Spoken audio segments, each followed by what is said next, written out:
Pode Bom, começar. boa noite.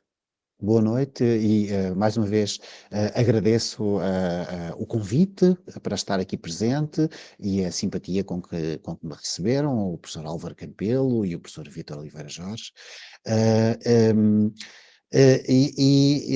Queria também dizer que tinha inicialmente pensado começar esta minha apresentação com um excerto de um programa de rádio que eu tive o prazer de fazer com a professora Maria Filomena Molder em 2022, chamado Cóclea, o Labirinto da Escuta, onde explorávamos em 3 episódios de cerca de 1 hora vários aspectos da filosofia dos sons, da música, também da escuta, a partir de várias perspectivas. E num episódio, o nono, que podem escutar ainda hoje na RTP Play,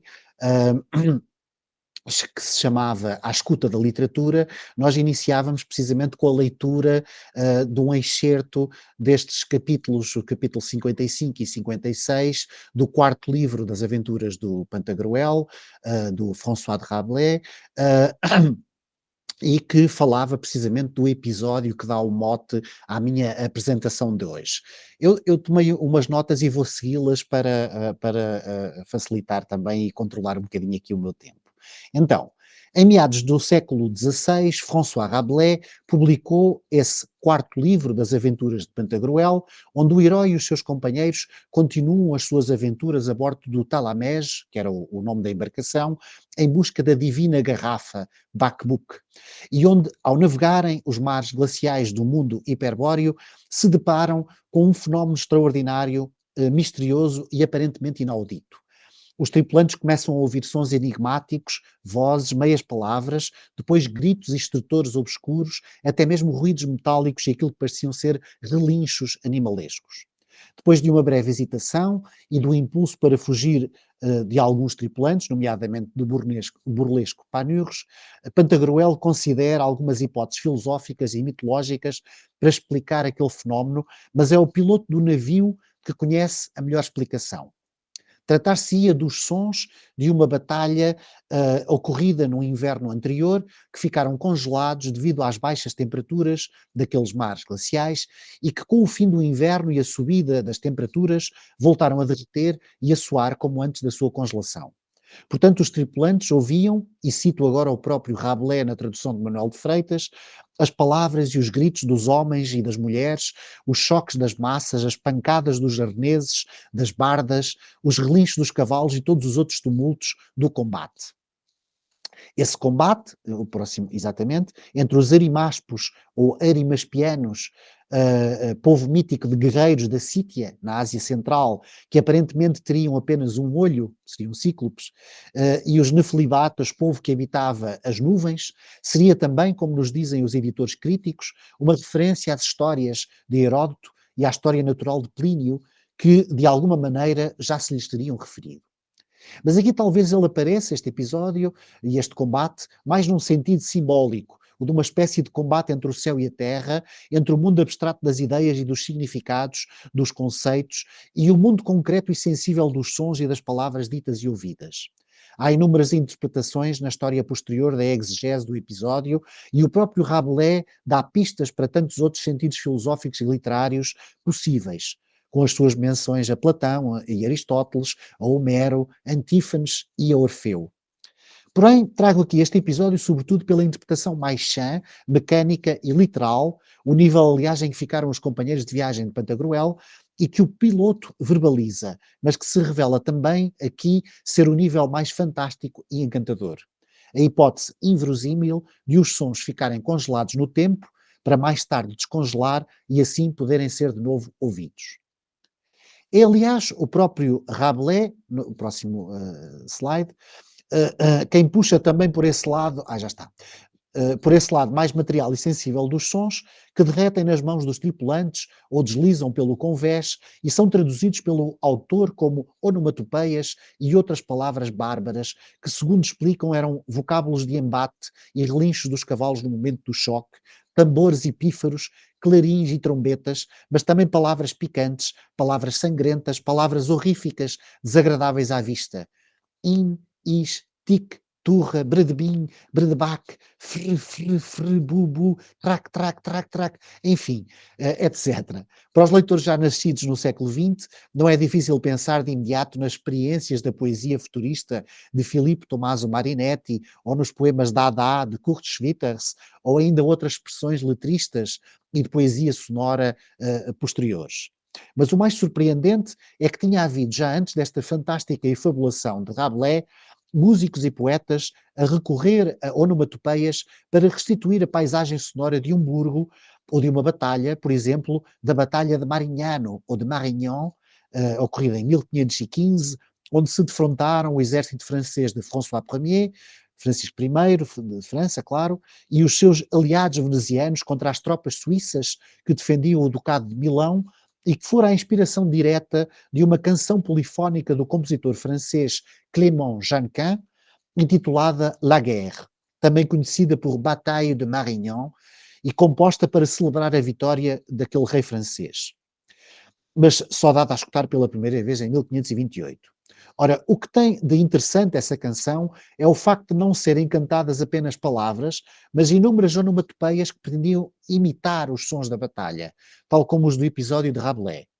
E apesar de não estar ainda provado, é muito possível que essa canção tenha sido a inspiração de Rabelais, dada a proximidade do tema e das onomatopeias usadas, sendo certo, pois é o próprio que se lhe refere noutro momento do texto, que Rabelais conhecia bem os talentos musicais de Clément Janquin, cuja canção buritista fora um sucesso na época destes contemporâneos. Aliás, é muito fácil, para quem quiser depois escutar em casa, há no YouTube várias interpretações desta canção polifónica do Clément Janquin, chamada La Guerre ou Bataille de Marignan. O próximo slide. Seja como for, não terá sido por acaso que Pierre Schaeffer, o inventor da música concreta, viu nesse episódio rabelaisiano uma fonte de inspiração e até ajudou a recriá-lo radiofonicamente com Alain Truitart, 400 anos depois, no pequeno excerto que poderão escutar no tal programa que eu referi no início desta apresentação, o do Cóclea. E para o engenheiro de som francês, que Pierre Schaeffer também era, e cito já agora numa obra de 1952 chamada À la recherche d'une musique concrète, passo a citar, quando Rabelais, num extraordinário golpe de gênio, imagina as palavras geladas, ele faz mais do que antecipar a ideia da gravação do som. Aqueles sons, os gritos, os relinchos de cavalos, etc., são bruscamente isolados e endurecidos, separados da história, para se dispersarem, gelados, num caos de esquecimento. O calor de uma mão acaba depois por amolecê-los e eles são atirados como pedras. Não se trata apenas da restituição do tempo passado, mas do seu estilhaçamento. De acordo com o humor de Pantagruel, os seus 1000 pedaços recompor-se-ão numa sinfonia diferente, não já tal como originalmente se sucederam, mas como a mão os transforma numa ordem que lhes é imposta. Fim de citação. Claro que o Pierre Schaeffer estava aqui a ler no episódio do Rabelais não só esta antecipação da tecnologia, mas também a antecipação do que se poderia fazer com a tecnologia, que é o que ele fez exatamente ao inventar a música concreta, que manipulava os sons previamente gravados e assim podia compor uma nova música. Ora, exatamente, obrigado. Ora, Schaeffer parece acreditar que este episódio rabelaisiano antecipa de alguma maneira as possibilidades da música concreta que trabalha precisamente na manipulação de sons previamente registados, ou para usar a expressão de Michel Chion, sons fixados num suporte. Primeiro em disco de goma laca, depois em fita magnética e mais tarde até em suporte digital. Mas é na referência explícita que faz neste excerto à separação dos sons da história que gostaria de me focar. Desde logo para lançar o alerta para um conjunto de condições ontológicas dos sons, ligadas à sua temporalidade, historicidade e efemeridade, que impede uma ilusão que poderá ser gerada pela efabulação rabelaisiana e por uma eventual analogia com as possibilidades tecnológicas modernas relativas à captação, gravação ou registro e reprodução do som. Porque, e relembro o título desta minha comunicação, e no fundo aquilo que está aqui em causa, é que Que histórias podem os sons contar? Isto implica saber que capacidade narrativa têm, mas também pensando agora naquilo que nos podem dizer, não apenas das histórias, mas da história, com H grande, que eventual capacidade documental, ou pelo menos indiciária, possuem, como nos podem ajudar a contar a história. Ora, clarifico muito rapidamente, recordando aqui desde logo o que se entende por história com a ajuda de um historiador. Antes de mais, a história, pelo menos nas línguas românicas, tem esta ambiguidade congénita de significar tanto uma série de eventos, acontecimentos que ocorrem no tempo e no espaço, claro, como uma forma de relatar, recordar e narrar esta ocorrência espaciotemporal ou sequência de acontecimentos. No ensaio sobre história para a Enciclopédia Einaudi, o historiador francês Jacques Le Goff recordou a etimologia da palavra em diferentes línguas para destacar este aspecto testemunhal e narrativo da história, mas também para salientar essa ambiguidade entre o objeto da narração, que a história é, e a própria narração, que a história também é. Podemos facilmente inferir que é essa narração que dá significado e ordem à sequência, senão à sequencialidade real desses acontecimentos.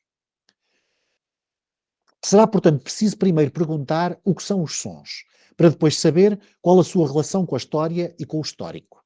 Espero não vos maçar, mas preciso de fazer agora uma passagem pela metafísica, ou melhor, pela ontologia dos sons. O que são eles enquanto entidades que existem e como é que os sons existem. Então, poderia desde logo, ainda falta aí um pouco de texto, obrigado, poderia desde logo achar-se que há uma resposta bastante simples para a pergunta: o que são os sons? Os sons são as coisas que ouvimos. Parece óbvio. No entanto, não devemos tirar conclusões precipitadas. Dependendo da definição que dermos, os sons, provavelmente, existem sons que não conseguimos ouvir.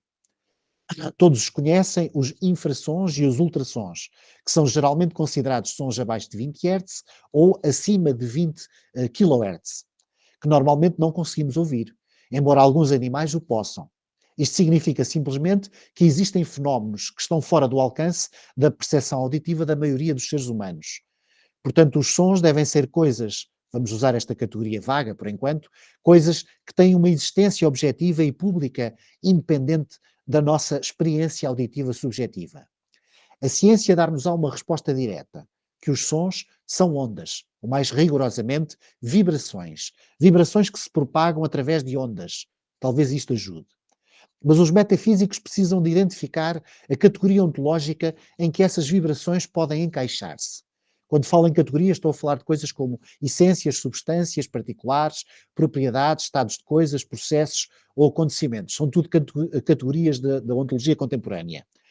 Para simplificar, as vibrações de que fala a ciência não podem ser coisas, objetos físicos ou substâncias, uma vez que estas são entidades particulares capazes de existir por si mesmas, sem depender de mais nada. E os sons, de facto, não parecem ser realmente independentes nesse sentido. Há sempre qualquer coisa que os causa, ou que os faz ocorrer.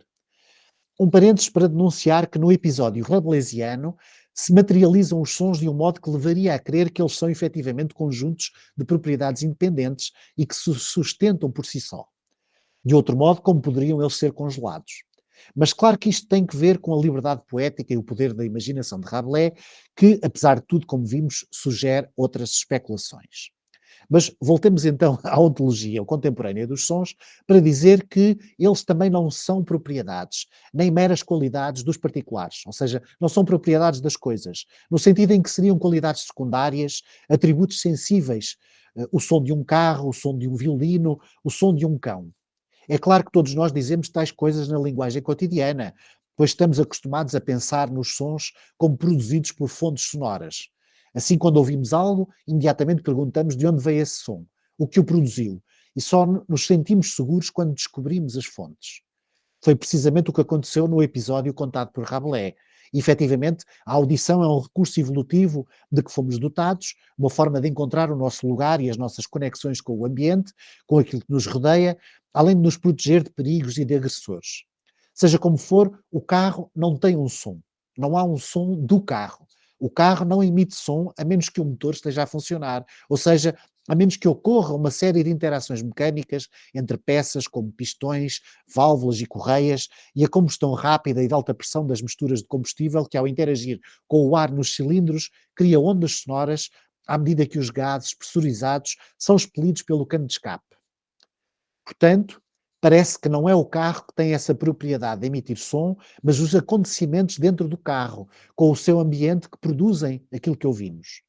Na verdade, os sons são ocorrências, são acontecimentos, são eventos ou até mesmo processos. É esta ou estas as categorias ontológicas adequadas. E eles, os sons, ocorrem sempre que uma ação, uma colisão entre objetos, um atrito, algum tipo de movimento perturba um meio, seja ar, água ou até mesmo um sólido. Os sons também se propagam, obviamente, nos sólidos. E por causa disso, produz vibrações que se propagam através de ondas de pressão longitudinais. Não vos quero aborrecer com detalhes demasiado escolásticos, mas posso partilhar convosco que esta teoria dos sons como acontecimentos tem algumas variantes. Para os que compreendem os sons como acontecimentos localizados, os sons ocorrem quando e onde determinados objetos vibram, pelo que os sons são acontecimentos de objetos ressonantes, por exemplo, uma campainha. Para os que compreendem os sons como acontecimentos relacionais, que é a versão que eu acabei de sugerir e com a qual, confesso, estou mais próximo, os sons ocorrem quando os objetos vibram ou corpos interagem ativamente para perturbar um meio. Ou seja, o som é o acontecimento de qualquer coisa que acontece e que perturba um meio. Pois é necessário que haja essa perturbação para existirem os sons e para eles se propagarem depois nas ondas longitudinais que transportam as características psicoacústicas que nos permitem ouvi-los e reconhecê-los. E, finalmente, há uma terceira teoria, que é a dos sons como acontecimentos puros, que rejeita o fisicalismo ou materialismo das anteriores e para o qual os sons são independentes das fontes sonoras e, portanto, são objetos secundários da percepção, mas não propriedades secundárias dos objetos. Ou seja, são particulares caracterizados apenas pelo seu modo de aparecer. Por isso é que isto tem uma conotação também um pouco fenomenológica.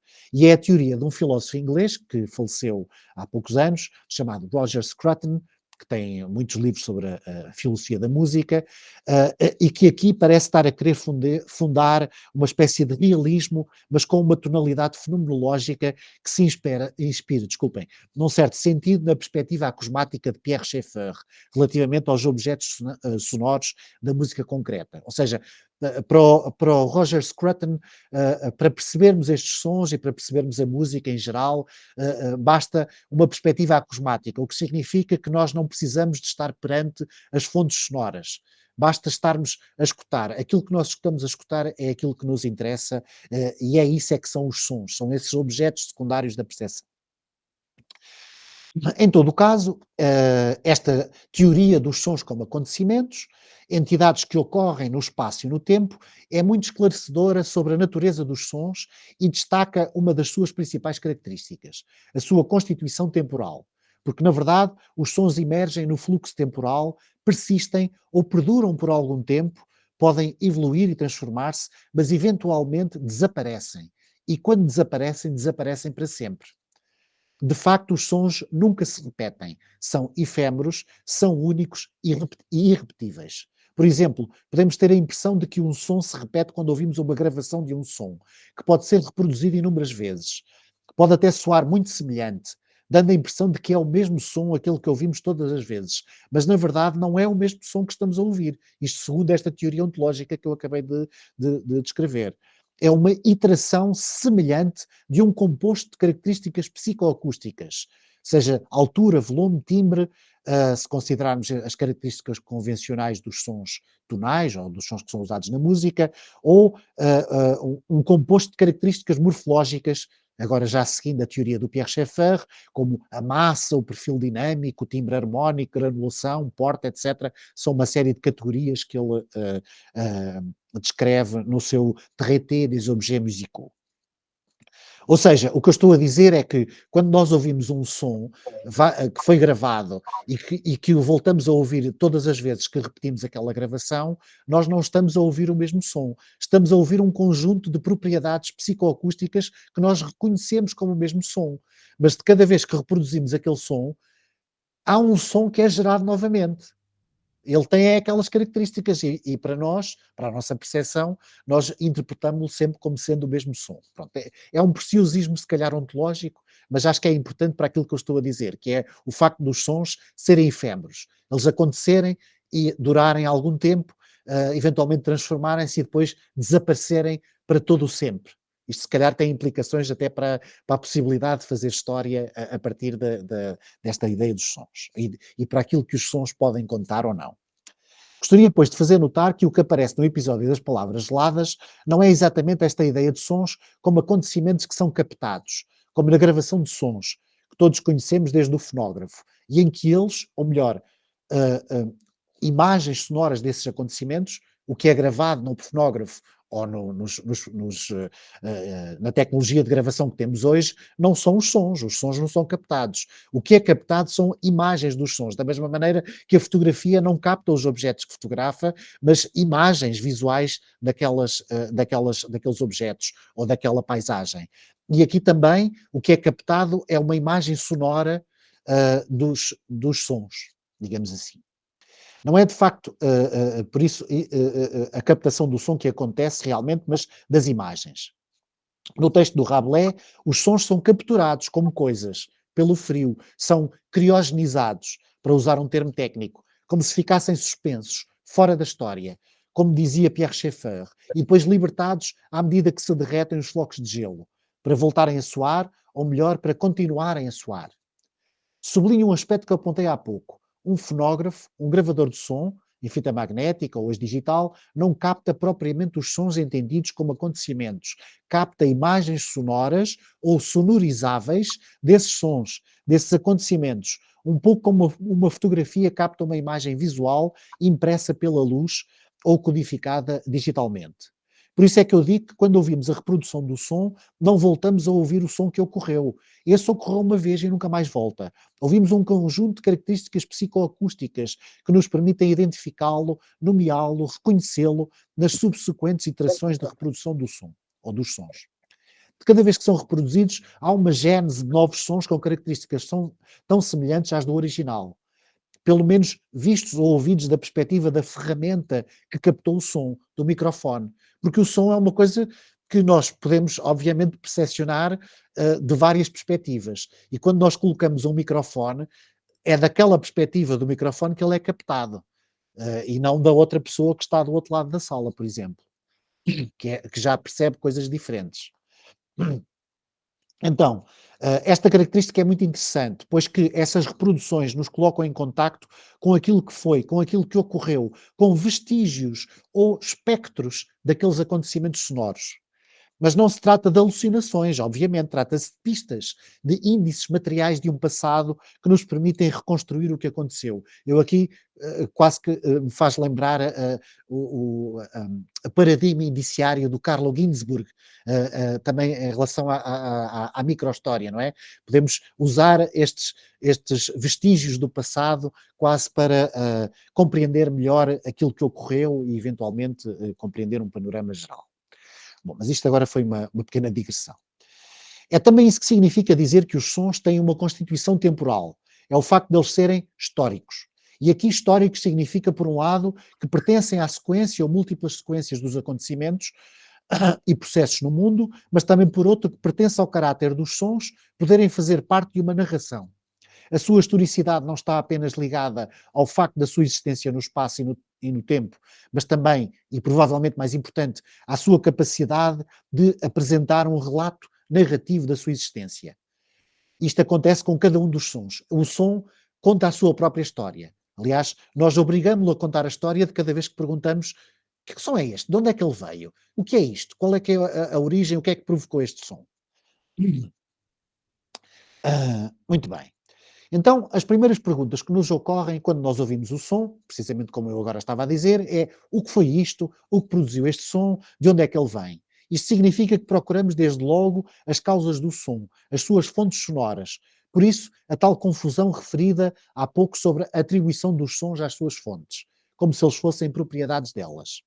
Michel Chion, que é um compositor ainda vivo, contemporâneo, mas também um discípulo de Pierre Schaeffer e teorizador da escuta, naquilo a que ele chama de acologia, aliás, vemos aí no slide a capa do livro, que é o Traité d'Ecologie, fala em vários momentos num processo de escuta. Fala de 3 tipos de escuta, se quiserem. Fala da escuta causal, que é precisamente esta escuta que nos relaciona com as causas dos sons, tipo, o que é que causou este som? Afinal, como é que este som se liga àquilo que me rodeia? Depois há os sons que nos permitem outro nível de escuta, que é a escuta semântica. Quando estamos na posse de códigos de interpretação que nos possam ajudar a entender os significados dos sons. Entendidos aqui então como sinais que transportam um conteúdo interpretável.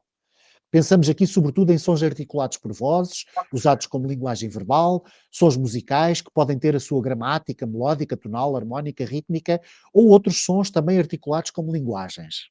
Quando prestamos atenção agora é um terceiro nível, quando prestamos atenção às qualidades morfológicas ou meramente sensíveis, poderíamos dizer talvez também estéticas ou estésicas dos sons, abstraindo-nos do seu significado e da sua relação causal com a natureza ou com as suas fontes sonoras, então estaremos perante a escuta reduzida. Este termo é importado da teoria do Pierre Schaeffer e implica uma operação fenomenológica, uma suspensão da escuta natural, uma époqué, como dizia o Edmund Husserl. Digamos assim, então, para simplificar, que constitui os sons escutados como objetos sonoros. Na verdade, aqui eu não vou desenvolver isto, mas a teoria do Pierre Schaeffer, do objeto sonoro, é que o objeto sonoro é precisamente criado, ou melhor, ele nasce no momento em que nós fazemos esta escuta reduzida, em que prestamos atenção aos seus aspectos morfológicos, às suas propriedades, às suas qualidades e não ao seu significado ou à sua relação com as suas causas ou com as suas fontes sonoras. Quando nós prestamos atenção assim ao som, nós naquele momento criamos um objeto sonoro. E é isso que depois ele iria usar para compor as suas composições de música concreta. Bem, Schaeffer tinha pensado num quadro de escuta semelhante, mas mais detalhado, e que distinguia 4 modos ou operações de escuta. Isto muito rapidamente. Não é muito importante, mas só para ficarmos com esta ideia. Ele falava em escutar, ou seja, écouter, que seria prestar o ouvido a alguém ou a algo. Tratar o som como índice de um evento ou de fonte sonora. Estaríamos aqui ao nível quase da escuta causal. Ouvir é perceber pelo ouvido, é ser-se afetado pelos sons. Ouve-se em bruto muitas coisas sem procurar escutar nem compreender. Normalmente é a audição passiva que nós todos estamos obviamente sujeitos, porque os ouvidos, como diz um escritor francês, que é o Pascal Quignard, os nossos ouvidos não têm pálpebras, como têm os olhos. Nós não podemos deixar de ouvir. Aliás, começamos a ouvir logo no ventre materno e aparentemente é o último sentido que nós escutamos antes da morte, dizem alguns. Nunca experimentámos. Bem, ouvir, entender, ou entendre em francês, é manifestar uma intenção de escuta. É selecionar naquilo que se ouve aquilo que nos interessa particularmente, para fazer uma qualificação do que se ouve. Entramos aqui já um bocadinho na escuta semântica.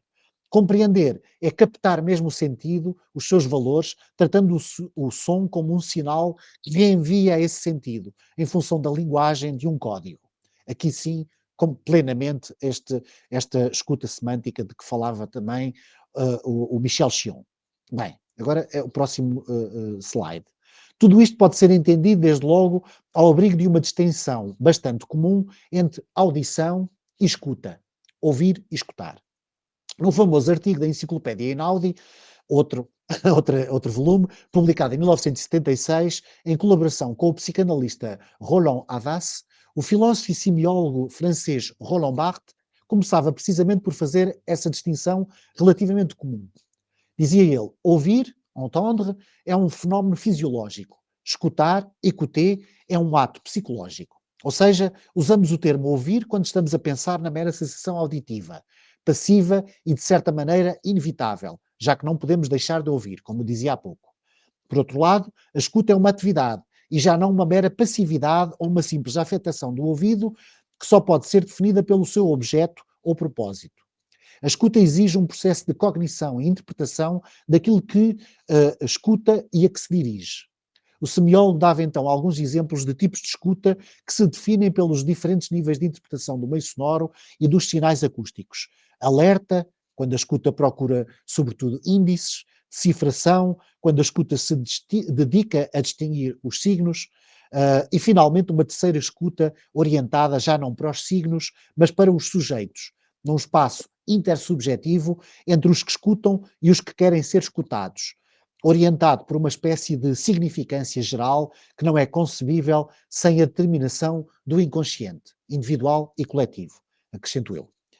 É que, num sentido semelhante, o compositor canadiano Barry Truax, ao distinguir também num livro que publicou em 1984 chamado Acoustic Communication, a distinção é entre audição, hearing, que segundo ele é uma sensibilidade humana às vibrações físicas que se encontram num determinado espectro de frequências e intensidades, e a escuta, listening, que se prende com uma habilidade para interpretar informação acerca do ambiente e da nossa interação com ele, baseada no detalhe contido naquelas vibrações físicas, ou seja, um processo cognitivo de interpretação da informação acústica, distinguindo os sons do meio ambiente que possam ser úteis ou significativos e que envolve diferentes níveis de atenção, casual, distraída, expectante, com um âmbito mais global ou mais focado, e ao fazer esta distinção, sobretudo relacionando-a com o meio ambiente, com aquilo que nos rodeia, o Barry Truax pretendia destacar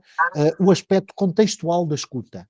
Ou seja, Barry Truax, que é um dos discípulos do Murray Schafer, ou seja, um outro compositor e investigador responsável pela popularização da noção de soundscape, ou seja, paisagem sonora, na nossa tradução, era também um dos promotores da ecologia acústica, por isso isto está, de alguma maneira, ligado. Ora bem, ainda segundo Truax, se a transferência de energia acústica, a propagação do som e a sua recepção pelo ouvido na mera audição não depende particularmente do contexto, já a troca de informação entre o sujeito que escuta e o meio sonoro que o envolve só adquire significado e só pode ser devidamente interpretada e completamente compreendida dentro de um contexto ambiental, social e cultural. Assim também podemos concluir que a escuta não é apenas um ato psicológico, mas uma atividade e habilidade social e cultural. Será, pois, preciso ter em linha de conta que o modo como se escuta e aquilo que é possível escutar, quando chegam aos nossos ouvidos sons, sejam eles intencionais, organizados ou não, varia conforme a época e o contexto social e cultural, no qual posso ainda incluir o contexto tecnológico também, em que o sujeito se enquadra. Por outro lado, gostaria ainda de lembrar que há muitos processos conscientes e inconscientes na escuta que também nos relacionam com a percepção do próprio tempo. Além das relações temporais óbvias, envolvidas na percepção de sons diversos e sucessivos, que implicam a experiência elementar de sons anteriores e posteriores, e, consequentemente, uma ordem de sucessão entre eles, há também uma dimensão temporal na percepção de cada som individual. O processamento temporal na experiência auditiva é altamente complexo, envolvendo processos de resolução temporal, ou acuidade, que se refere à capacidade de detectar mudanças, lacunas, modulações nos estímulos ao longo do tempo, mas também integração temporal, processos de síntese ou somatório, que é uma capacidade do sistema perceptivo de adicionar informações ao longo do tempo, a fim de melhor fazer a detecção e a discriminação dos vários estímulos futuros. Para além disso, qualquer uma das propriedades perceptivas tradicionais do som, altura, intensidade e timbre, requer de uma forma ou de outra alguma dimensão temporal para poder produzir a sensação psicoacústica no ouvinte. A altura, por exemplo, é a percepção qualitativa e subjetiva da frequência, que é uma propriedade física das ondas de pressão que ocorrem quando os sons são produzidos. Assim, a altura, poderíamos dizer a nota, numa escala temperada, indica ao ouvinte o número de ciclos de movimento por unidade de tempo que as partículas que constituem o meio perturbado, ar, água, etc., sofrem. Mesmo que isso seja o resultado de um processo perceptivo praticamente inconsciente, é inegável que o tempo tem um papel na percepção da altura por parte do ouvinte de um som. Claro que é uma coisa rapidíssima e que nos escapa, mas está lá. O volume é a qualidade perceptiva que dá ao ouvinte uma noção da intensidade ou magnitude de um som. Isto significa que informa o ouvinte acerca da energia sonora transmitida por unidade de tempo através de uma área unitária. Embora esta medida da intensidade sonora dependa da pressão sonora exercida pela atmosfera, a magnitude subjetiva do som também depende da sua frequência, da forma da onda, da sua duração, e, em certo sentido, ainda se atribui aqui ao tempo um papel na percepção desta intensidade sonora. Por fim, o timbre, geralmente conhecido como a qualidade, ou metaforicamente como a cor de um som, é totalmente determinado pelo comportamento no tempo do espectro de um som ou do seu conteúdo de frequência, a presença, a distribuição da frequência fundamental, dos parciais, transientes, relações de fase, descimento, decaimento no tempo, etc. Ou seja, para o timbre precisamos mesmo de conhecer o espectrograma de um som. Mas se a percepção dos sons necessita necessariamente de tempo para ocorrer, a experiência auditiva é uma forma muito eficaz de nos tornar conscientes do próprio tempo.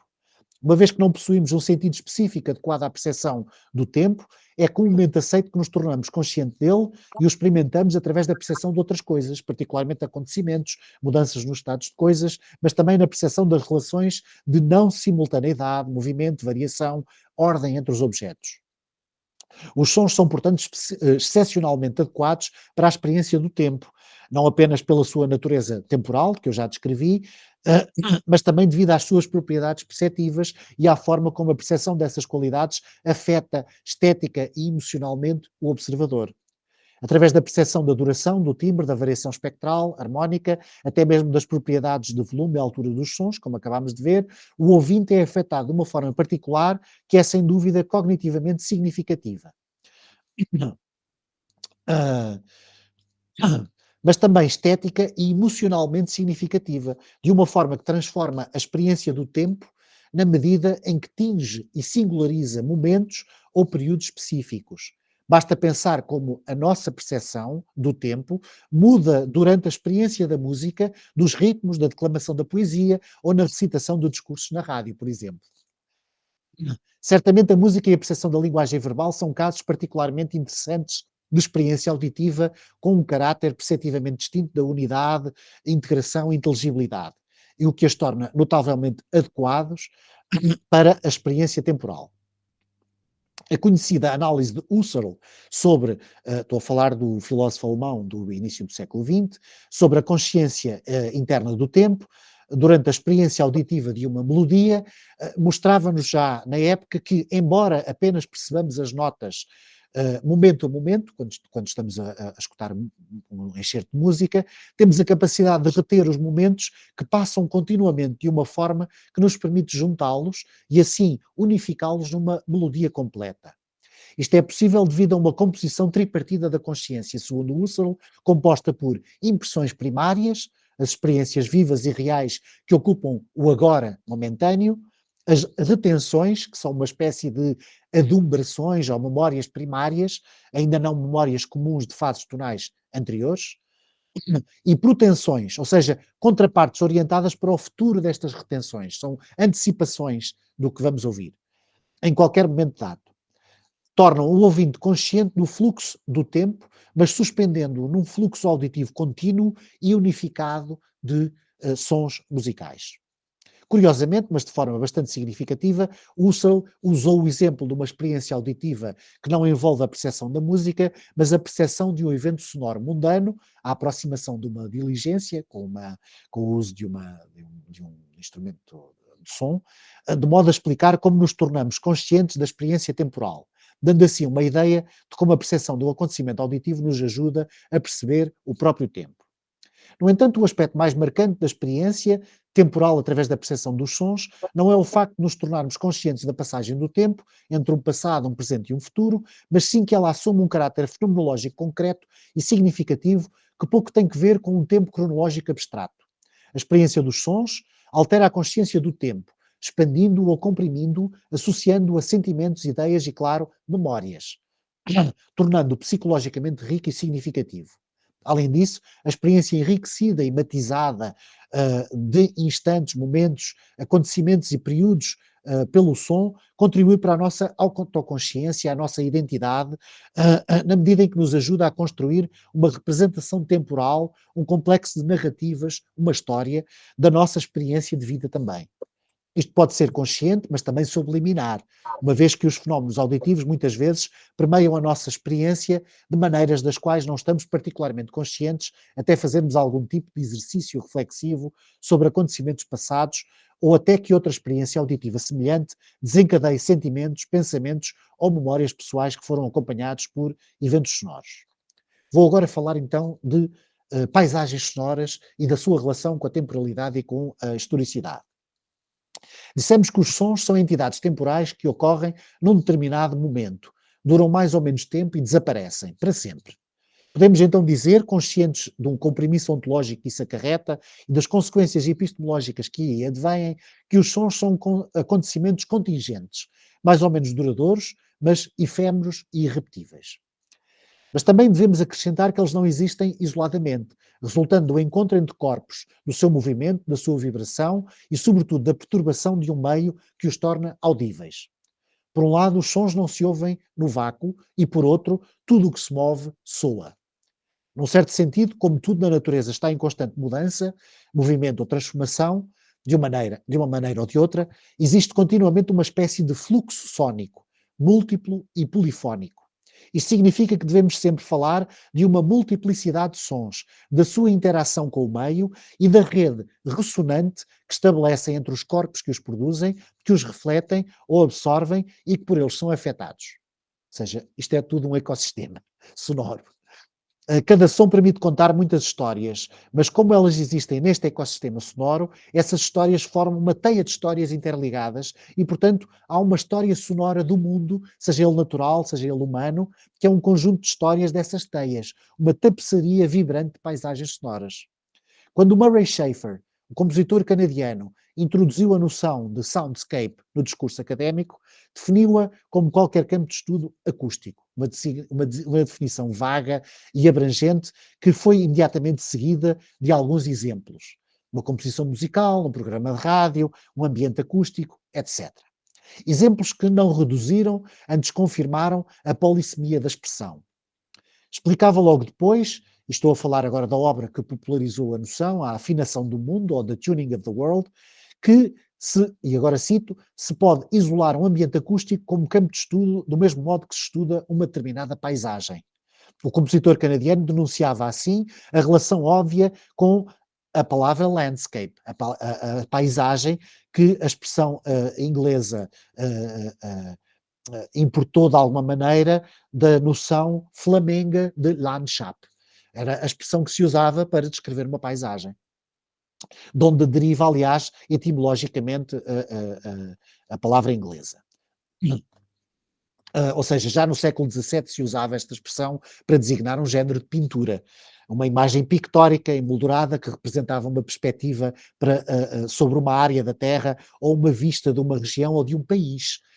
Se quisermos, para lembrar também a origem do nosso termo português de paisagem, tem a ver com a relação com o país, claro. Esse modo de abordar e analisar a origem do nosso termo, em português, é o de paisagem, já sabemos. Este modo de abordar e analisar a paisagem sonora, que, en passant, posso dizer, devia muito à influência da psicologia da Gestalt, mas não me vou demorar agora nesse aspecto, dependeu em demasia da matriz visual em que se inspirava e de onde importou o seu modelo teórico, focando sobretudo na dimensão sonográfica e espacial da paisagem sonora, não dando a devida importância ao caráter dinâmico, temporal e histórico dos sons e da relação que entre eles se estabelece num determinado meio. Falei então há pouco da natureza temporal dos sons e da temporalidade da nossa percepção auditiva. E isso permite-nos também perceber uma ambiguidade na noção de paisagem sonora, devidamente realçada pela historiadora Emily Thompson, dizendo que, e agora cito, a paisagem é simultaneamente um ambiente físico e uma maneira de percepcionar esse meio ambiente. Ou seja, é ao mesmo tempo um mundo e a cultura construída para dar sentido a esse mundo. Fim de citação. Ela seguia então neste livro, um livro sobre a paisagem sonora da modernidade, seguia menos o Murray Schafer e mais o Alain Corban, o historiador francês, que também trouxe a noção de paysage sonore, paisagem sonora em francês, claro, para os estudos históricos em língua francesa, nomeadamente num livro publicado em 1994 chamado Les Cloches de la Terre, sobre a paisagem sonora campestre na França do século XIX. Era sobretudo uma paisagem sonora dominada pelo som dos sinos, e por isso é que era o título do livro Les Cloches de la Terre. Também o autor francês, numa entrevista que deu a Jean Lebrun, sublinhava o duplo sentido da noção mais ampla de paisagem, definida pela sua materialidade, pelos traços morfológicos, a composição física, natural, biológica, etc., mas também entendida como uma maneira de ler e analisar o espaço, de o representar, para poder oferecê-lo à apreciação estética, carregando de significações e de emoções, como uma leitura indissociável da pessoa que contempla o espaço considerado, acrescentando ainda que a apreciação individual pode referir-se a uma leitura coletiva. A paisagem é, portanto, como dizia Emily Thompson, também um modo de percepcionar o meio ambiente. Retomando as palavras da historiadora, os aspectos culturais de uma paisagem sonora, obrigado, incorporam modos de escuta científicos e estéticos, a relação de um ouvinte com o seu meio ambiente e as circunstâncias sociais que ditam quem pode ouvir o quê. Uma paisagem sonora, como uma paisagem em geral, tem, em última instância, mais que ver com a civilização do que com a natureza, e como tal, está constantemente em construção e em permanente mudança. Fim de citação. Sentido dinâmico e histórico das paisagens que Alain Corman igualmente assinalava no livro que já citei. Se a paisagem é uma leitura, ou melhor, um entrelaçado de leituras, as grelhas de leitura são marcadas pela sua historicidade, sendo certo que os sistemas de apreciação constitutivos da paisagem estão em permanente evolução. Com efeito, podemos dizer que as paisagens sonoras são históricas, num duplo sentido que acompanha, de alguma maneira, a ambiguidade a que me tenho vindo a referir, com a ajuda de Corbin e de Thompson. No sentido trivial, mas não menos essencial, porque são um conjunto de estados de coisas, acontecimentos, processos dinâmicos que ocorrem no espaço e no tempo, etc. Desculpem, agora perdi-me aqui um bocadinho, as paisagens sonoras participam também dessa condição inexorável do tempo que é a sua irreversibilidade. Num outro sentido, que diz respeito ao modo de percepcionar, de ler, de experienciar essa paisagem, ao modo de a compreender, de nela e com ela interagir, mas também por ela se deixar afetar. Ela é também histórica na medida em que é determinada por essas grelhas de leitura, pelos sistemas de apreciação que estão em permanente evolução, para retomar então aqui as expressões de Corbin. Vou exemplificar. Quando um turista do século XXI se aproxima ou percorre uma cidade europeia e ouve um toque de sinos de uma catedral, por um lado, e dependendo da hora do dia ou da noite, do local mais ou menos denso, agitado em que se encontre, ele escutará o toque com mais ou menos dificuldade. Mais mascarado ou menos mascarado, pelo menos em competição com os sons do tráfego rodoviário, as buzinas, os toques de telemóvel, anúncios vários, mais ou menos esquizofónicos, é uma expressão do Murray Schafer, esquizofonia tem a ver com temos sons à nossa volta, mas que não são produzidos por fontes que nós possamos ter à nossa frente, mas por altifalantes, por auscultadores, etc. Bem, desculpem esta interrupção. Mas então, se este turista lhe prestar alguma atenção, ele poderá apreciar o timbre dos sinos, a melodia, os seus harmónicos, eventualmente evocativos de uma memória anterior ou simplesmente de uma agradável coloração tímbrica que se acrescenta à atmosfera da cidade. Talvez lhe ocorra que esse toque marque uma determinada hora ou tenha algum tipo de significado religioso específico, mas do qual ele já está mais ou menos desligado. O mesmo tipo de toque, exatamente o mesmo, com sinos semelhantes na mesma cidade, mas no século XIV, por exemplo, seria percebido por um cidadão da época em condições radicalmente distintas, pelo menos sem sons motorizados, eletrónicos, obviamente, nem sons elétricos, e entendido de uma maneira muito diferente e semanticamente mais rica, conseguindo o cidadão entender o significado codificado daquele toque, se ele era dobrado, se era a repique, se era a rebate, etc., e que marcaria certamente o seu tempo cotidiano, o seu tempo comunitário, social, político, obviamente religioso, e então o seu tempo espiritual. O toque do sino seria, naquela época, como que a voz de Deus, sobretudo consagrado, que fora pela bênção e pelo exorcismo no ritual da fundição dos sinos, pelo batismo, etc. Enfim, isto era só para mostrar que um turista do século XXI, ao ouvir o mesmo som na mesma cidade, não tem a mesma experiência nem entende o que está a escutar. Quando se fala em paisagens sonoras, devemos então considerar não apenas a sua temporalidade, mas a sua historicidade, o que implica não só o seu potencial narrativo e epistémico, mas a sua inscrição num determinado momento do tempo e do espaço, numa determinada comunidade de ouvintes, numa cultura complexa de representações simbólicas e diferentes sensibilidades. A sua transitoriedade implica ainda que o acesso que temos às paisagens do passado será sempre indireto e conjetural, necessitando do concurso de muitas fontes, de vários saberes de natureza diversa que permitam reconstruí-las, ainda que parcialmente. E chego agora então finalmente à história das sensibilidades. Nos anos mais recentes, tem-se assistido ao surgimento de uma série de projetos de investigação e de obras que olham para o passado sob esta nova perspectiva aberta pelo sensual turn, e em particular por esta nova sensibilidade à percepção auditiva e à cultura sonora.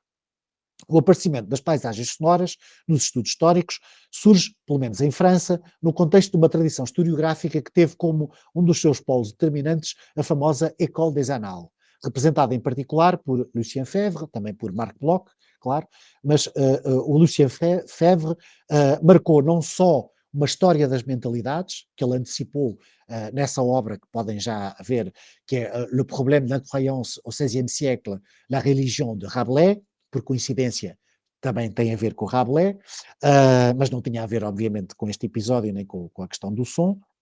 Focava-se na religiosidade ambígua de François de Rabelais, mas é precisamente também nesse livro que ele põe em prática e reflete um bocadinho sobre este método que ele, de alguma maneira, antecipa da história das mentalidades. Num livro recente sobre a tradição da Histoire des Sensibilités, de Hervé Mazurel, é um historiador contemporâneo, relativamente jovem, que é o seguidor do Alain Corman, ele lembra que a intuição desta perspectiva da Histoire des Sensibilités apareceu, entre outros, num artigo que o Lucien Febvre publicou em 1941, intitulado La sensibilité et l'histoire, comment reconstituer la vie affective d'autrefois. Ou seja, como é que podemos reconstituir a vida de outrora, a vida afetiva, a vida sensível, desculpem. Sensibilidade e história, dizia ele, um tema novo. Não conheço nenhum livro que o trate, nem sequer vejo que os múltiplos problemas que ele suscita estejam formulados em lugar algum. E eis aqui, perdoem a um pobre historiador este grito de artista, eis aqui um belo tema. Tantas pessoas abandonam a disciplina lamentando-se a cada passo, nada mais há para descobrir, ao que parece em mares já muito navegados. Mas mergulhem então nas trevas da psicologia, em confronto com a história, e recuperarão o gosto pela exploração. Fim de citação. Alain Corman aceitou o repto algumas 4 décadas depois e aventurou-se na investigação destes universos sensíveis, como o dos cheiros no século XIX, com o seu livro de 1982 Le Miasme et la Jonquille, mas também na década seguinte com o já referido Le Cloche de la Terre, onde se foca na paisagem sonora camponesa do século XIX. E mais especificamente, como eu também já disse, no valor dos sinos nessa paisagem, com todas as implicações simbólicas, religiosas e políticas que eles tiveram. Outros projetos nesta senda foram explorando o espaço sonoro da cidade, as paisagens sonoras medievais e renascentistas, e mais recentemente uma obra coletiva começou a sondar a possibilidade de explorar as paisagens sonoras da antiguidade e do que elas nos podem dizer das civilizações egípcia, grega e romana. É um dos livros que está aí no slide, o do meio. Do outro lado do Atlântico e do Canal da Mancha, no mundo anglo-saxónico, várias investigações sobre as paisagens sonoras históricas também se foram multiplicando. Aliás, já vinham um bocadinho de antes. Tal como os estudos mais ligados à antropologia dos sentidos, sob o impulso pioneiro de David House e Constance Classen. Obviamente que houve outros antecessores e visionários em décadas anteriores que lançaram outras pistas para um estudo da experiência sensível nas comunidades humanas. Por exemplo, pela via da sociologia, com Georg Simmel, logo no início do século XX, em 1907, num pequeno ensaio sobre a sociologia dos sentidos, onde dá nota do impacto das transformações causadas pela urbanização. E efetivamente também o impacto na transformação da paisagem sonora, claro que ele não usava esta expressão ainda. Ou então com Norbert Elias, no seu Processo de Civilização, que, embora tenha sido publicado em 1939, só acabaria por se tornar um bocadinho mais lido e influente a partir mais ou menos dos anos 70. Mais recentemente surgiu também uma exploração numa nova subdisciplina da arqueologia chamada arqueoacústica, que consiste numa abordagem metodológica e interdisciplinar que convoca saberes e técnicas da história, da etnomusicologia, da acústica, até da modulação computurizada, procurando examinar a acústica de sítios específicos ou artefactos arqueológicos para compreender melhor civilizações antigas ou modos de vida pré-históricos. As investigações do musicólogo francês Yegor Reznikov nas grutas pré-históricas da região de Ariège, no sudoeste de França, no final dos anos 80, que relacionava os lugares onde se encontravam pinturas rupestres com as suas qualidades acústicas particularmente interessantes, foram pioneiras neste sentido. Este musicólogo ia fazer experiências dentro daquelas grutas, sobretudo nos sítios em que encontrava as pinturas rupestres, e com processos de vocalização, por exemplo, ou com o toque de instrumentos, ele testava e verificava que aqueles locais das grutas eram precisamente os que tinham efeitos sonoros mais interessantes. Bem, obviamente todas estas iniciativas são não apenas louváveis, como fascinantes, permitindo certamente novas perspectivas sobre as culturas dessas épocas e potencialmente abrindo o caminho para uma compreensão mais profunda dos modos de entender e representar o mundo e a sociedade de outros tempos. Mas há também uma série de obstáculos e desafios que dificultam ou limitam mesmo os resultados que se pode esperar de tais empresas. Quase 50 anos depois do já citado ensaio de Lucien Febvre, Alain Corbin, o principal discípulo e pioneiro contemporâneo desse projeto de História das Sensibilidades, num artigo a que chamou História e Antropologia Sensível ou Sensorial, publicado na revista Anthropologie et Société, em 1990, num número dedicado aos 5 sentidos, que era coordenado precisamente por David House, ou House, avaliava criticamente as potencialidades e os riscos do desafio lançado por Lucien Febvre. Dizia ele aí, e cito esta passagem um pouco longa, mas que é muito eloquente, dizia então Alain Corbin: o obstáculo mais evidente reside na fugacidade do rastro. Na verdade, o conhecimento das técnicas e das ferramentas, o conhecimento da estrutura, da paisagem, dos hábitos alimentares ou das práticas de higiene permitem reconstituir o meio ambiente sensível ou sensorial, pelo menos de forma aproximada. A fugacidade do vestígio afeta ainda mais o uso dos sentidos, a hierarquia vivida entre eles, a significação que lhes era atribuída. Para além disso, os historiadores sabem muito pouco acerca da evolução dos sistemas de apreciação. Conhecem mal as configurações respectivas do agradável e do desagradável, do fascinante e do repugnante. Ele falava em limiares de sensibilidade. Do que se procura e do que se rejeita, do tolerado e do intolerável, no seio da cultura que estudam. Ignoram muito frequentemente o papel relativo de cada um dos sentidos nas práticas de troca, nos modos de comunicação. Contudo, tais dados são indispensáveis para a apreensão dos recortes sociais. Sem eles não há verdadeira história das representações de si e do outro no seio de cada um dos grupos estudados. Fim de citação. Sabemos que desde então já houve evolução nestas abordagens e que acho que se tem tido em conta, obviamente, estas limitações e estes perigos que devem ser ponderados quando se está a fazer este tipo de investigação. Muito bem. Ora, estes desafios são óbvios no que diz respeito à experiência sonora de outrora, aquilo que falava o Alain Corbin. A condição temporal histórica dos sons, a intangibilidade da sua experiência, a sua efemeridade e a sua fugacidade implicam uma impossibilidade de se recuperar aquilo que para sempre se perdeu e uma dificuldade acrescida para encontrar e compreender os seus parcos e evanescentes vestígios. Esta evanescência é também uma questão de escala e distância temporal.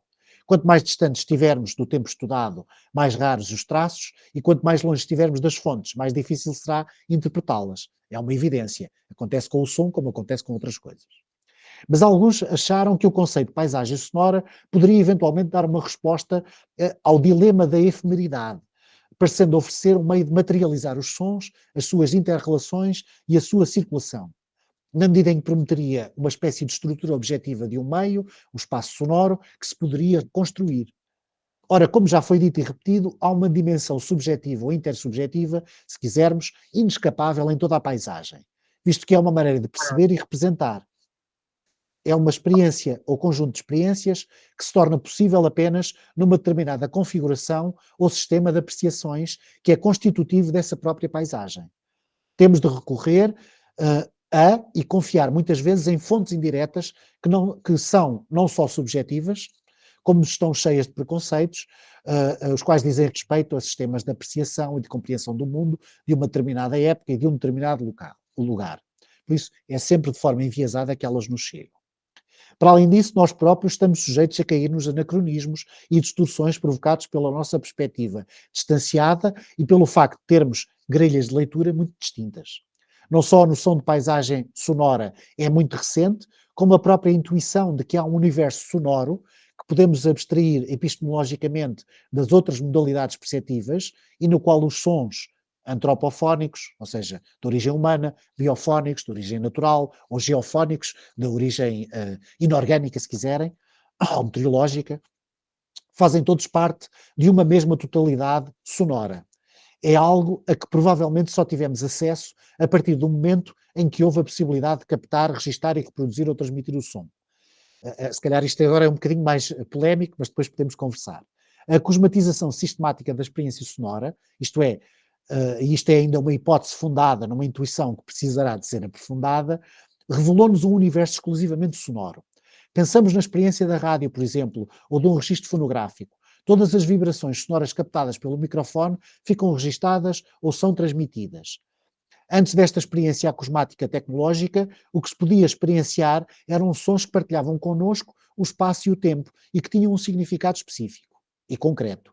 Não é certo que houvesse uma noção de totalidade de todos os sons nesse espaço e nesse som, a noção de uma paisagem sonora. Não significa isto, antes pelo contrário, que se deva desistir destes projetos, nem necessariamente da noção de paisagem sonora. Estou quase a acabar.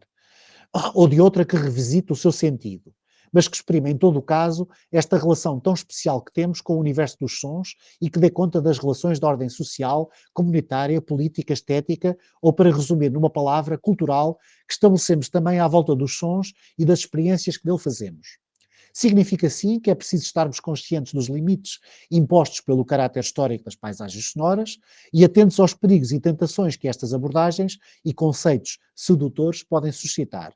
Mas, sobretudo, que podemos e devemos aprofundar ainda com estes cuidados os estudos da cultura sonora, convocando para o diálogo outros saberes, sem os quais dificilmente poderemos pretender levar estes projetos de investigação a bom termo. E fico por aqui. E acho que já me alonguei. Peço desculpa.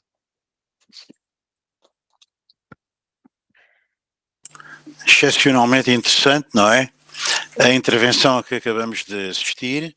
Felizmente que ela fica gravada para podermos pensar nela, porque devido ao Sim, acontecimento que antecedeu esta sessão, depois o nosso colega e amigo, permita-me que lhe chame amigo, Nuno Fonseca, já claro que teve sim. que falar de uma maneira mais rápida do que provavelmente seria inicialmente previsto, porque, claro, ficou com menos tempo. E acabou por não se gravar o resumo da sua palestra, que ajudava a entrar nela de uma maneira mais tranquila, e também os dados sobre a sua biografia. Cheguei a pensar agora pedir para os reler. Não sei se acham bem. Sim. Vocês estão de acordo? Pronto, então o mote que nos foi dado pelo autor, isto eu vou ler um texto do Nuno Fonseca. É o resumo que ele nos enviou da sua palestra de hoje. O mote é dado por um dos episódios do quarto livro dos Ditos e Feitos do Bom Pantagruel, de François Rabelais, no qual os personagens em viagem pelos mares glaciais, desculpem, do mundo hiperbóreo são surpreendidos por um fenómeno acústico inaudito e misterioso. Sons enigmáticos, meias palavras, gritos e estertores obscuros, ruídos metálicos e relinchos animalescos que se clarificam à medida que flocos de gelo coloridos se derretem para os libertar, revelam os sons da batalha cruel que no ano anterior opusera os arimaspos aos nefelibatas. Capítulo 56. Esta fantástica fabulação de Rabelais, que imaginava no século XVI o congelamento dos sons no tempo, parecia antecipar uma invenção tecnológica dos finais do século XIX. Houve-se uns sons de fundo que não percebi ainda muito bem quais são. O fonógrafo, que permitiu fixar imagens dos sons, entidades tão efêmeras quanto irrepetíveis, e a sua posterior reprodução, como que dando acesso aos espectros de um tempo pretérito e revolvido.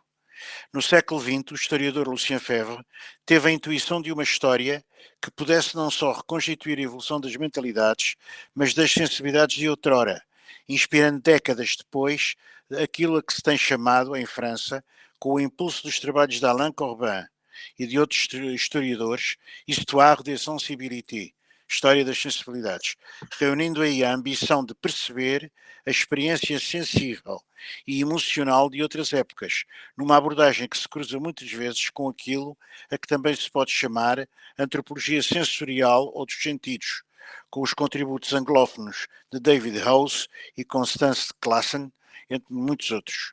Concentrar-me aqui apenas na modalidade auditiva e na experiência sonora para refletir sobre os desafios, possibilidades e limites de uma abordagem do passado da humanidade que elas suscitam, a partir de uma análise conceptual e crítica, os instrumentos que estão ao meu alcance como filósofo, de noções como som, percepção e paisagem sonora, mas também na companhia das fantasias de escritores, músicos e artistas que, como esteta, me aguçam a sensibilidade e a imaginação nestes temas.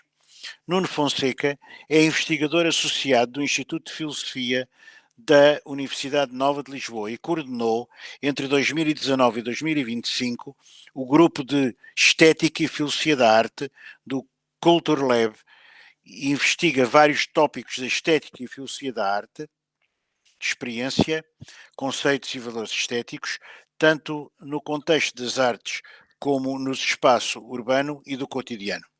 Lecionou na nova FCSH Retórica e Argumentação, em 2012-2014, Arte e Experiência no Mestrado em Estética, 2012-2013, e vários cursos sobre a filosofia dos sons e das artes sonoras, 2015-2018, tal como os módulos dedicados à lógica, epistemologia e estética.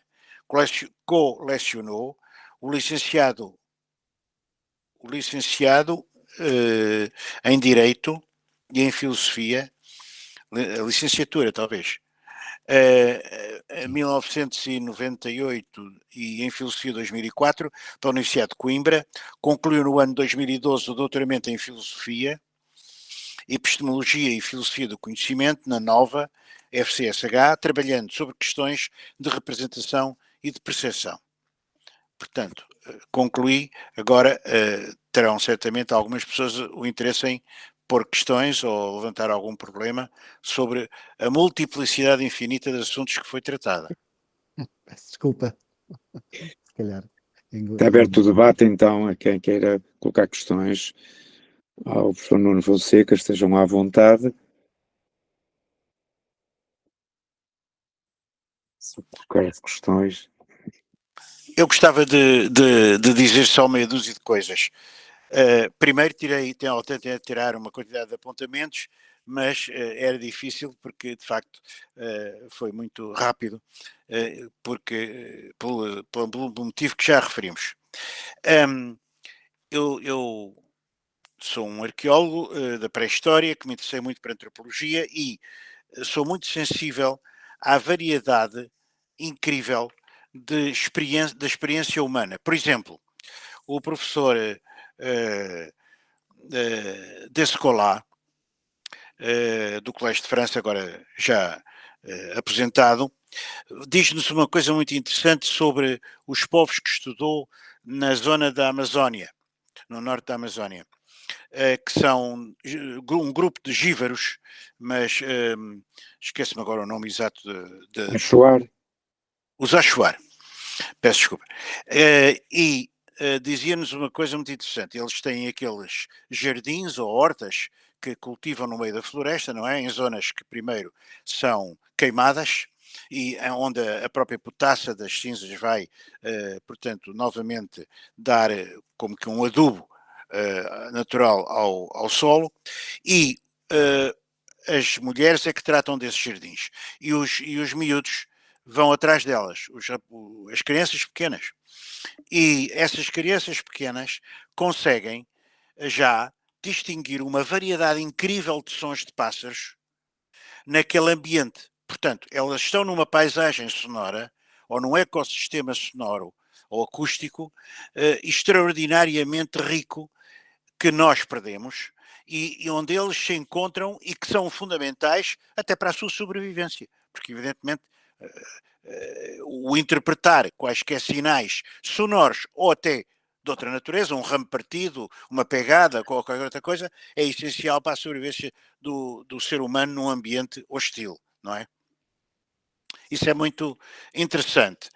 A outra coisa também muito interessante é que referiu a arqueoacústica. Eu já participei em visitas de estudo, nomeadamente uma vez nos Estados Unidos, em que um colega, enfim, tinha um pouco a obsessão de, junto dos sítios pintados ou gravados que andávamos a visitar durante um dia inteiro, fazer vários sons para tentar perceber qual a razão, uma das razões de ser daqueles motivos ali pintados ou gravados, não é?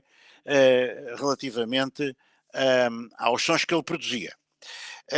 E isso é uma coisa que, de facto, me pareceu sempre um tanto ou quanto interessante, mas ao mesmo tempo impossível, porque evidentemente trata-se de um empreendimento que é impossível de reconstituir. Mas é importante é ter a sensibilidade aberta para essa impossibilidade, não é? Claro.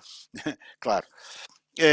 O Jean Elguache, que foi uma pessoa que me ensinou muito para a minha tese de doutoramento na Bretanha, era um arqueólogo muito interessante, mas era também um músico, e ele encontrou-se em França umas grandes trompas da Idade do Bronze, e uma vez houve lá um colóquio em 89, precisamente o ano em que o Muro de Berlim, houve lá um colóquio em 89 em que eu estive, um congresso internacional da Sociedade Pré-Histórica Francesa, e depois no Museu do Homem, na sala de projeções, no cinema, que o Museu do Homem antigo tinha, e deve ter ainda, ouviu-se a iniciar a sessão um som militar estranho. E eu perguntei, mas o que é isto? Há aqui alguma questão deste tipo de retarem? E então o que era? Era o Jean Elguache que tinha gravado músicas que compôs para aquelas trompas, para Uhum. aqueles objetos da Idade do Bronze que tinham sido encontrados num depósito de objetos da Idade do Bronze, que é muito típico, aliás, da época dessa Idade do Bronze, onde se faziam imensos depósitos, quer na água, quer em terra, não é? Depósitos rituais. O que é que me pode ainda lembrar mais, só para concluir, e para dar espaço a outras pessoas? O ser humano começa, a partir da Renascença, a trazer para o ambiente humano uma espécie de teatro do mundo. Quer dizer, o Galileu, por exemplo, e com os desenvolvimentos da ótica e com a observação dos astros, não é? Percebeu, e por isso teve grandes problemas com a Igreja Católica, que naquela altura não estava ainda suficientemente aberta para uma tal revolução, aquilo que todos nós sabemos, não é? Que é a Terra que anda em volta do Sol e não ao contrário. Portanto, ele trouxe o infinitamente distante para o teatro da vista humana, o teatro do gabinete, onde poderia observar isso no seu telescópio. Mas é curioso, porque é um Husserliano que eu li há uns anos, e um livro que eu tenho que eu acho precioso, custa-me um dinheirão, mas é um livro precioso de filosofia, de fenomenologia husserliana, em que esse autor vai comparar a perspectiva do Galileu à invenção da ópera pelo Monteverdi. porque no fundo o que o Monteverdi vai fazer é trazer para o palco, não é? Para o teatro do mundo, não é?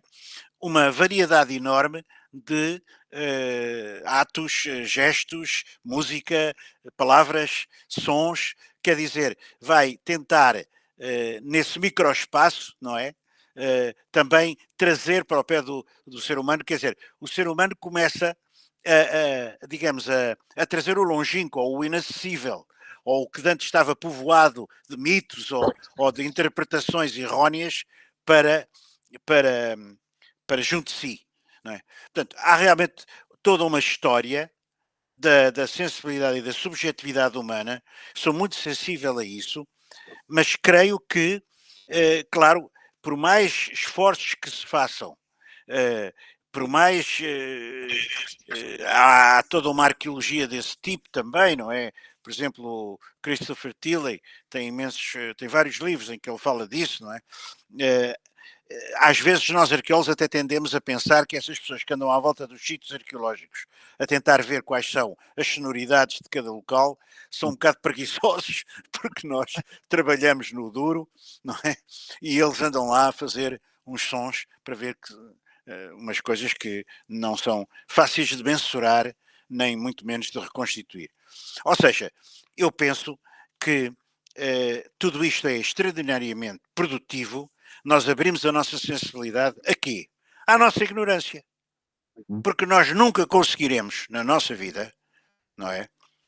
Nunca conseguiremos, o ser humano não conseguirá ter a mínima ideia do que seria uma paisagem paleolítica num determinado momento desse paleolítico, que, que decorreu durante milhões de anos, mas já falo só, por exemplo, do Paleolítico Superior, em que já pintávamos e gravávamos, não, já estou a associar-me a eles, coisas nas grutas ou ao ar livre, como no Coa.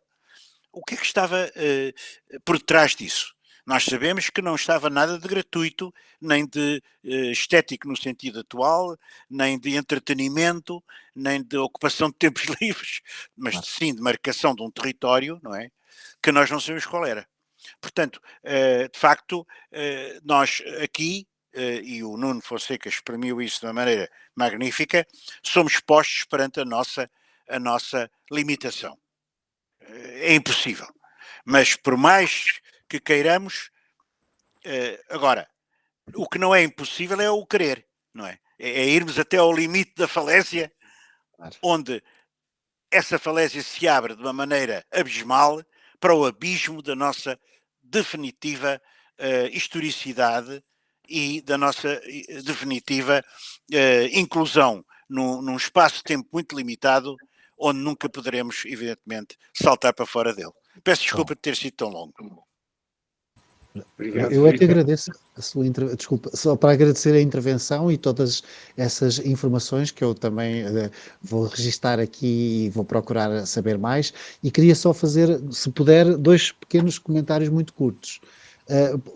Quando falou do Philippe Descola, eu não conheço exatamente essa investigação, mas lembrei-me que o Stefan Feld, que também é um antropólogo que trabalhou, agora não tenho a certeza exatamente, eu penso que é na América Latina, na América do Sul, na Amazónia, trabalhou também com tribos que, obviamente, que tinham uma cultura sonora muitíssimo maior do que qualquer um de nós poderá ter, porque basicamente é uma questão de sobrevivência, têm que conhecer todos aqueles pássaros. E ele falava de um conceito que é agora também muito usado, que é precisamente a costumologia, que tem a ver precisamente com o conhecimento através do som. E que ele aplica nas investigações dele.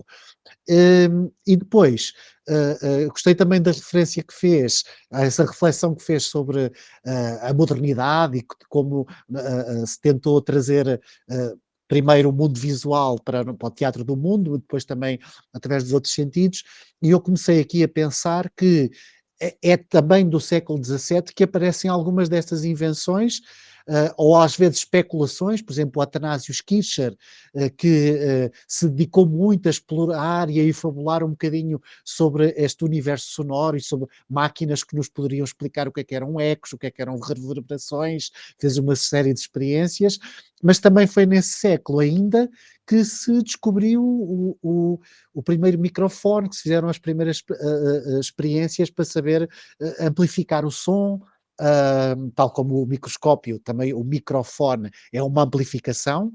Aliás, acho que até, segundo consta a lenda, tem a ver com o facto de, numa experiência que estava a ser feita, uns insetos passaram por cima eu não sei agora de cor quais é que eram os componentes, mas amplificaram o som daquele minúsculo ser vivo. E por isso é uma maneira de amplificar, tal como o microscópio, o microfone também amplifica, de alguma forma.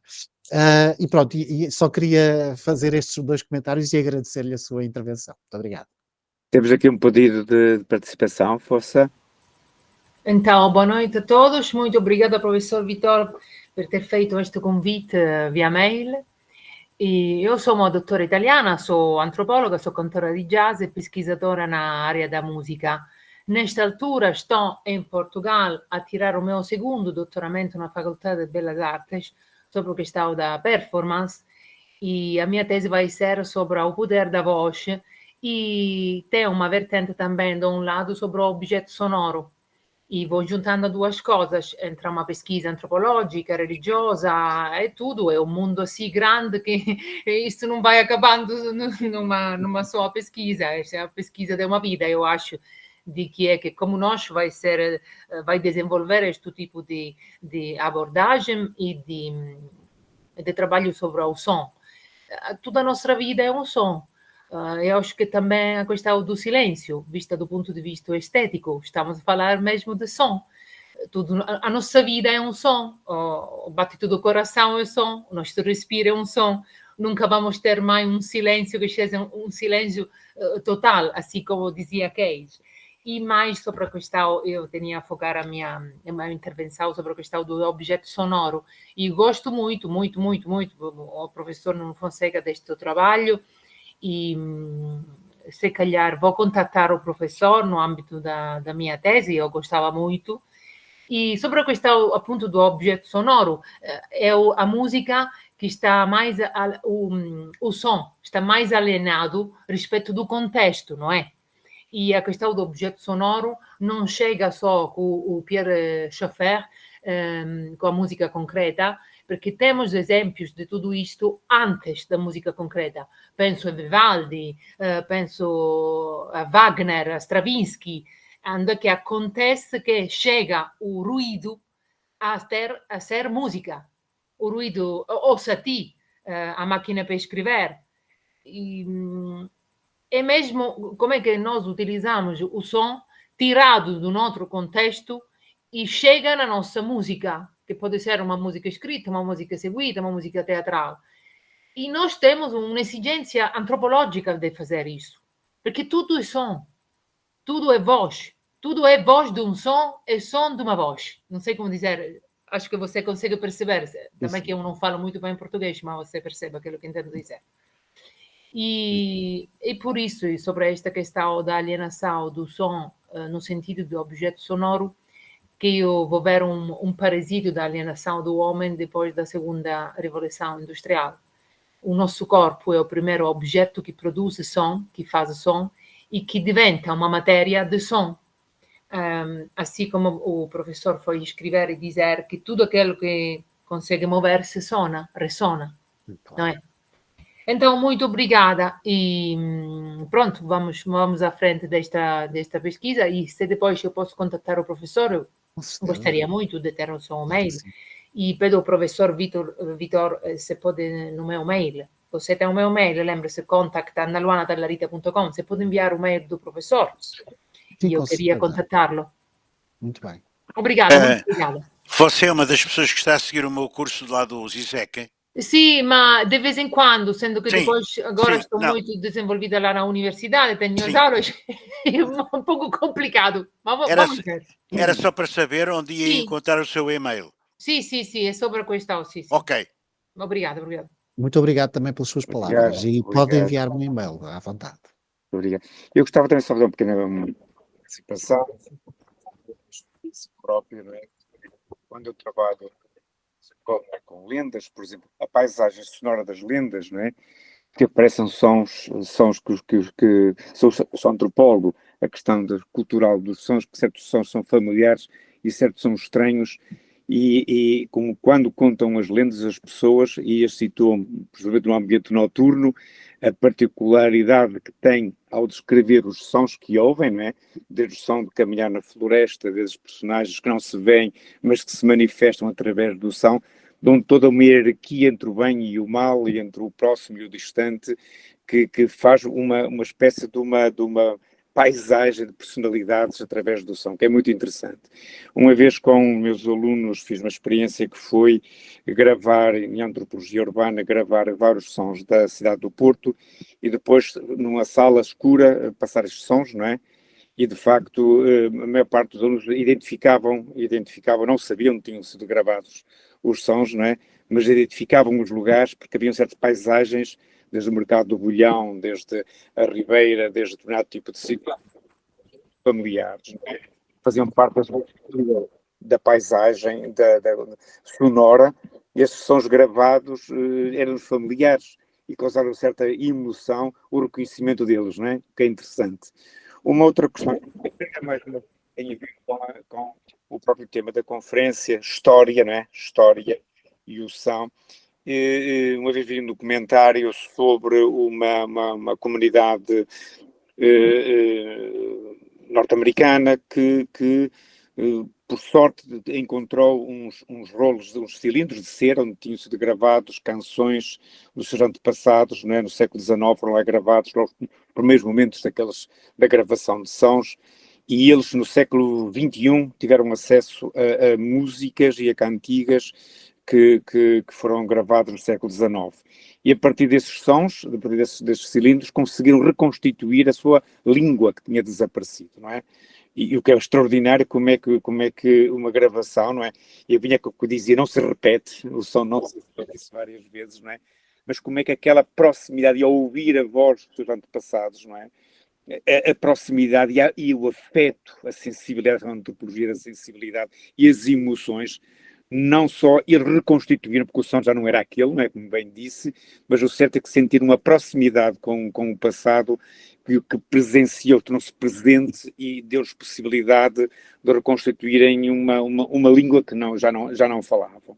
Portanto, há uma espécie de uma relação entre o passado e o presente em que a proximidade é a vivência do som. O som torna isso muito, muito, muito familiar, não é? Familiar, e de alguma forma já sentiram a presença dos seus antepassados num momento que já não tinham nenhuma recordação, nenhum elemento para se relacionarem com eles. Portanto, há todo um conjunto de dimensões. Eu gosto particularmente dessa da questão da presença de sons que são, como dizia, desde o do Goethe, desde o Howes, desde o Seremetakis, que falam de uma hierarquia de sons culturais, não é? Que fazem parte da paisagem cultural das sociedades. Não é? E como dizia o professor Vítor, que muitos desapareceram, mas que nas comunidades essa capacidade, algumas pessoas ainda o têm, de na noite saberem distinguir bem os sons. Eu fiz um trabalho em campo de noite, as pessoas são capazes ainda de reconstituir, não é só o Jachuar, nem assim, eles são capazes hoje de reconstituir isso, não é? Porque têm uma proximidade e uma familiaridade com esses sons. É extraordinário isso, não é? Mas extraordinário como é que há personagens figurativas, não é? Que nós vimos, somos capazes, o lobisomem, dizer quem é, descrevê-lo e até representá-lo pictoricamente, e há paisagens e há personagens sonoras, meramente sonoras. Nunca ninguém as desenhou, nunca ninguém as descreveu como, ou sei lá, nunca viram, mas são capazes de escolher através do som. Isso é extraordinário. E obrigado pela sua comunicação, foi fabulosa. Eu é que agradeço as suas palavras também, e já agora só dizer que em relação de facto à relação do som com a noite e com a escuridão, é uma relação muito íntima, porque é óbvia, porque se nós deixamos de ver ou de poder ver, temos que contar com os outros sentidos, o som, a nossa percepção auditiva é fundamental nesse contexto. Já agora faço publicidade num dos programas, num dos episódios da Cóclea, também falamos da relação do som e da escuta com a noite, e convido-vos a escutar depois, tem lá coisas que me pareceram interessantes. Eu sobre o segundo elemento da relação, obviamente, com a cultura, que é fundamental, não é? E há culturas que se perdem e há sons também que se perdem e maneiras de os escutar e de os produzir. E eu lembrei-me aqui de uma pequena história que eu agora já não sei propriamente identificar, mas que aparentemente alguém teria conseguido reconstituir a língua de uma tribo que foi abatida porque um papagaio tinha pertencido a essa tribo, mas isso é uma lenda, eu não sei se isso é mesmo verdade. Mas então, através da imitação dos sons feitas pelo papagaio, que teriam conseguido reconstituir a língua. Eu não sei se até não é o Humboldt que está envolvido nessa história, mas, mas pronto, isso Mas é uma parece-me coisa ser mais engraçada uma que lenda. falava, Diga. uma coisa que falava de várias características do som, do timbre, e como é que no trabalho de campo, quando nós falamos com algumas comunidades, a autoridade de algumas pessoas e de alguma forma a presença e são escutados e valorizados através do tom da voz, ou seja, adquire-se o status social, advindo da economia, do dinheiro, daqui, da lá, da capacidade estética de produzir artefactos e artesanato e até de serem artistas de muitos campos, não é? Mas também se adquire um estatuto a partir da capacidade da sua própria voz e do uso da voz. E isso é muito interessante porque tanto é como pela qualidade como é pela diferenciação e até pelo aquele que não é, que é fora do normal. Quando eu escrevi um trabalho sobre o Zé Cachadinha, por exemplo, um cantor ao desafio de Ponte de Lima, não é? Ele não tinha uma voz, grande voz, mas tinha características da voz que o diferenciavam dos outros. E isso era valorizado, que o singularizava, não é? Como é que o som singulariza, como é que o som hierarquiza, como é que o som da voz dá um estatuto às personagens. É muito interessante esses aspectos. Obrigado. Alguém quer colocar mais uma questão? Eu só gostava de pedir ao Nuno Fonseca, permita-me que Diga. fale assim, Sim. se nos pode mandar no mail esses links para para esses tais Para o programas programa de ou... rádio, sim, sim, Sim, sim. sim, Na porque eu verdade não tenho. Na verdade eu vou enviar mesmo, porque ele está no site da RTP Play, mas a programação da Antena 2 às vezes está dividida de uma certa forma à grelha, em que não se encontram rapidamente estes programas, porque eles fazem parte de um espaço da grelha chamado Caleidoscópio. E dentro do Caleidoscópio são séries de programas em 3 episódios e que vão variando. E então vai ser difícil encontrá-los. Mas há uma página que eu vos posso indicar que tem não só o resumo de todos os episódios, como em cada um dos episódios tem o link para ouvirmos diretamente, e por isso espero que gostem, porque eu acho que são muito interessantes. Nós Depende. aliás, entrevistámos algumas pessoas, musicólogos, mas também historiadores, etc. E, aliás, o Rodrigo Teodoro, que estava aqui há pouco, foi um dos convidados, porque ele também trabalha muito sobre a história da paisagem sonora, sobretudo no século XVIII, e a questão dos sinos e tudo isso, e foi também um dos participantes, por isso é que ele Muito obrigado. está. Tem a palavra o João Obrigado. Manuel Lavinha. Faça favor. Obrigado, boa noite a todos. É a primeira vez que eu participo nestas sessões e gostei muito. E vinha só dar um complemento em relação àquilo que o Álvaro Campelo acabou de dizer, que foi um pequeno episódio passado com o meu neto, que tem 8 anos. Portanto, estão a ver, não é? Uma criança ainda bem jovem. E em que fomos no outro dia observar aves ali para a Alzíria e íamos 4, eu e ele, portanto um adulto, que é o avô e o neto miúdo, e 2, um casal que tinham sido meus colegas quando eu ainda estava no ativo, eu agora já estou reformado, e tinham sido meus colaboradores, portanto, e havia, quando estávamos todos no ativo, uma relação hierárquica entre mim e eles. Eu era o chefe deles, por assim dizer. E então o Francisco, o meu neto, quando íamos os 4 dentro do carro, e o miúdo disse assim: "Oh, avô, tu estás a falar com um tom de voz diferente, o que é que se passa contigo?" E isto é giríssimo. E a minha colega do casal com quem nós íamos disse: pois se calhar é porque estás a falar para nós como se ainda fosse o nosso chefe. E realmente o miúdo foi sensível a esta mudança de tom, porque ele nunca tinha estado no meu ambiente profissional. Agora já não é profissional, mas bom, ex-profissional. E é curiosíssimo como ele, em meia dúzia de minutos, ele notou uma diferença qualquer. É giríssimo. Muito bem. E acho que vem a propósito daquilo que o Álvaro há bocado disse, que dá um estatuto, né? O som dá o tom de voz, o timbre, etc. As propriedades do som que emitimos. Obrigado. Muito obrigado, João. Mais alguém quer complementar, fazer um comentário, colocar uma questão ao professor Nuno? Façam favor. Depois não havendo mais ninguém, Vítor quer acabar, fechar a sessão. Tanto posso ser eu como tu, pá. O Álvaro Campelo, meu amigo e antropólogo, é o vice-presidente da direção e é o anfitrião destas sessões. Eu tenho que agradecer muito. Acontece que convidámos a professora Maria Filomena Molder para uma palestra. Ela estava para vir neste dia, combinou isso o ano passado, mas depois, envolvida em excesso de trabalho, e ainda bem, porque ela vai falar também em 2026, ainda não está definido o dia, mas indicou-nos para a sua substituição mais uma pessoa valiosa, não é? Temos aqui o Nuno Fonseca. Também João Manuel Lavinha, que é da área da biologia, não é? Não, então... Agora deu-me uma tosse, não sei porquê. Peço desculpa. Também nos vai falar no próximo ano, não sei se nesta associação, se na da arqueologia, já não estou bem lembrado. Acho que é nesta. É nesta. Perfeito. Sobre a genética humana e a história. Ora, aí está. Traçar a evolução da humanidade a partir ou com o auxílio da genética. Exatamente. Portanto, estamos aqui num ambiente interdisciplinar o mais alargado possível.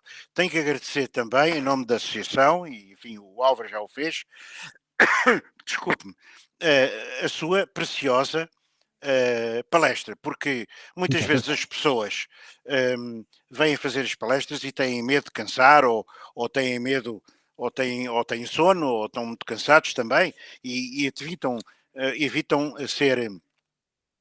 expor com aquele pormenor, que sei que poderia desenvolver isso durante muitos dias ou horas, mas com o pormenor que, apesar de tudo, nos foi aqui posto. Eu aqui escrevi 6 páginas, mas está tudo aqui num borrão tremendo. De maneira que, muito obrigado, em nome da sociedade. A nossa vocação é isto, é complementar a universidade, está mais focada para determinados temas segundo as suas disciplinas ou cursos, complementar a universidade, mantendo as humanidades e tudo o que com elas se relaciona, que no fundo é toda a realidade, ativas num ambiente mais descontraído. Muito obrigado. Muito obrigado eu pelo convite e pela oportunidade também de participar aqui.